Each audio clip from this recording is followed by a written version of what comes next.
Okay, first thing you want to do is you want to have a folder with tracks that you want to put in your mix. So I've chosen this tracks Estelle American Boy Josie Webster remix and this Nix's Gypsy Woman bootleg. So what I'm going to do is I'm going to go on to Ableton, I'm going to go on to add folder and find the folder that has my two tracks. Okay, so I'm going to click on open and you should see your folder here on this menu. And this is easier to have your tracks laid out like this in Ableton because then you can just drag and drop.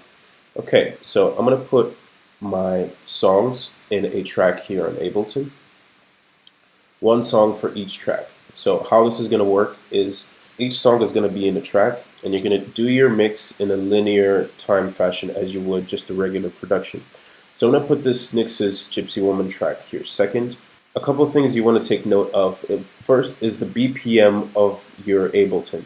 So this is going to be the BPM that's running your mix. So if you want to change the tempo of your mix, you're going to be changing the tempo of this. And because it's linear, you probably want to do it with an automation. So show the automation of your BPM. This, from the beginning till end, is the measure of the BPM of your entire track. So you want to take note of that. Okay, so my mix is going to start at 126 BPM. So what you want to do now is you want to warp the BPM of these tracks to be to the BPM of your mix. That way all the transients are right in place and you don't have to worry about any complex warping. So first thing I'm going to do, this American Boy track, this is at 128. And this Nix's Gypsy Woman is also at 128.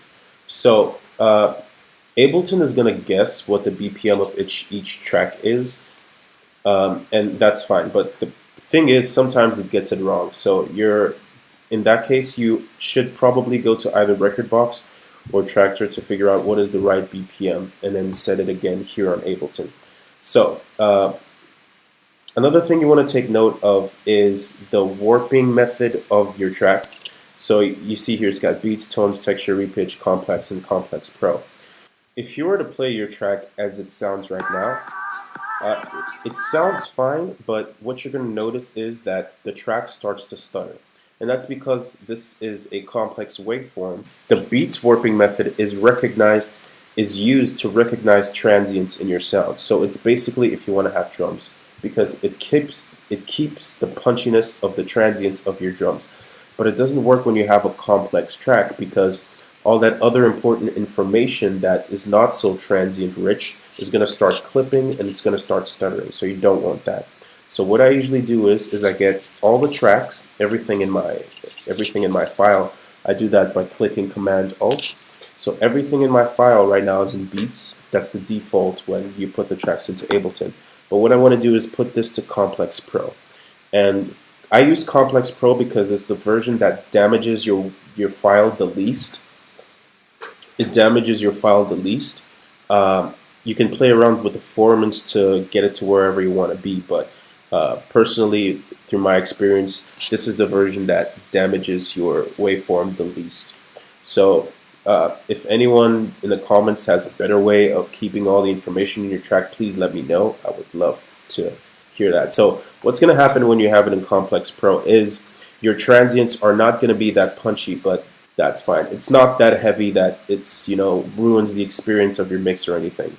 So I'm going to transition from this track to the next, and there's a couple ways you can do that. The first way is the most conventional way is using faders, is using the volume. So we're going to fade the volume of one track into another. One track's going to go quiet and then it's going to transition into the other track.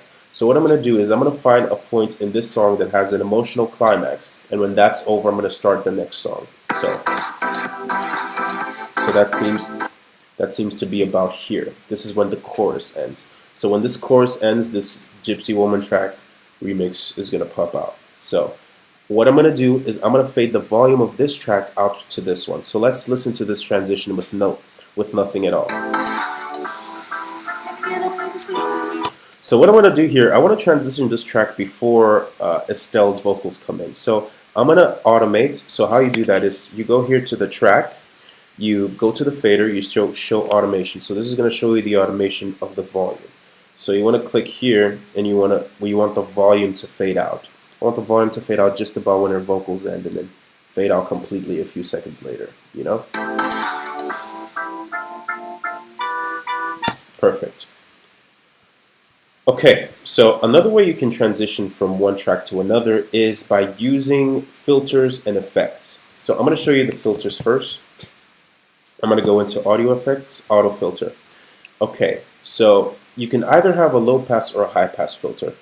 First off, I'm going to show you how you can transition this using a high pass filter. So I'm going to select high pass filter right here. It's going to start all the way from 26 Hertz. Now, because the auto filter is rolling off at 26 Hertz, you're going to lose some rumble in the track. It's okay because most sound systems cannot recreate 26 Hertz. And it's not a frequency that we humans can hear, it's only a frequency we can feel. So let's say you were playing this at a club, for example. What's going to happen is you're going to lose some of that rumble, but it's okay. So if you want to, unless you're playing this at a club, if you want to keep all your relevant information, let's go here and we're going to turn on the filter only when we're doing the transition. So how we do that is we're going to right click, show automation for turning the filter on and off. And then right here, this is where my transition is going to be. So before that, the filter is going to be completely off. And it's only going to turn on about the, I think this is the, it's only going to turn off when the transition actually starts. So I'm going to use the frequency knob. I'm going to have an automation for that so that my transition is going to start here. It's going to use a high pass filter up until when Estelle's vocals kick in. So let's see how that sounds.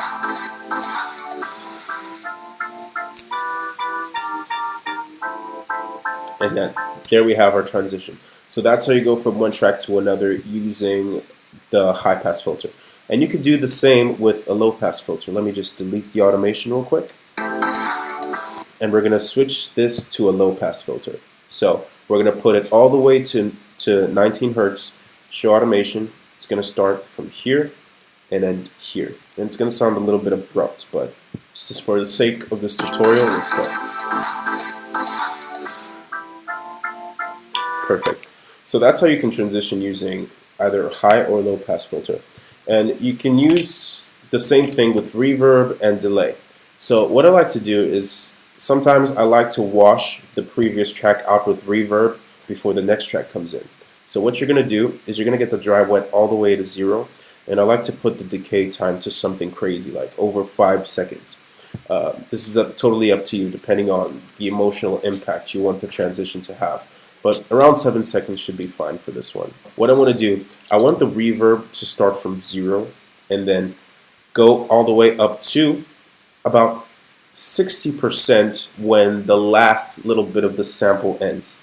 So what's going to happen is the reverb stays quiet from the beginning of the track until this transition right here, until we get it all the way to 60. So what's this going to do is going to drench the track out in reverb. And let's listen to this. Perfect. So that's how you do it with a reverb. And you can do the same thing with delay. So let's see how that sounds with delay. We'll get it to 4 beats. We get the dry wet. Make sure to turn the feedback on to something like 50%. Get the dry wet. You're going to show automation for the dry wet, and you're basically going to do the same thing. It's going to be at 0, and it's only going to turn on when we start a transition. So let's see how that sounds. Perfect. So that's how you make the transition with the delay. So a cool thing about doing your mix on Ableton is, as far as transitions go, the sky is the limit for how creatively you want to do it, because I've only shown you 3 different plugins for transitions, and in your digital audio workstation, not only do you have your built-in effects like here on Ableton, you can use all of these to transition however you like from one track to another, but you can also have your third-party plugins that are all unique and different to go from tracks from one track to another. So the sky is the limit here. But that's been all for my tutorial on how to create a mix on Ableton. Hope this was helpful. Let me know in the comments if you have any other tips and tricks that you want to share on how to do this on Ableton. Again, thank you very much for watching. I love you a lot. Bye-bye.